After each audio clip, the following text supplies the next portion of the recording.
Hey there, #SEO Mastery with Rojob fam. Ray Martinez here, stepping in for Rojob Ali, and today I'm buzzing to talk about the future, sustainable digital marketing. Now you might not realize it, but our industry leaves a hefty carbon footprint. Think data centers, endless ad waste, the lot. But there's a smarter way forward and I want you on board. First up, green hosting and low-energy websites.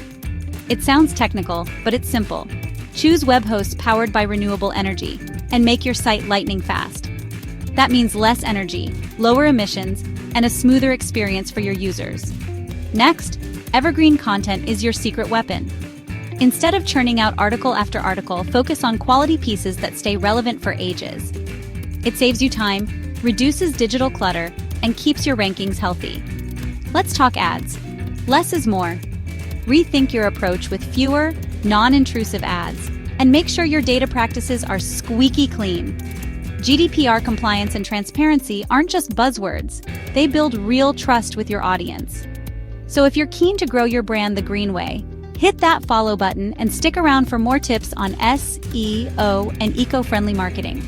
Drop a little seedling emoji in the comments if you're ready to make a difference. Thanks for tuning in. Remember, with Rojob Ali, SEO isn't just about rankings, it's about responsibility. See you next time where digital growth meets a greener planet.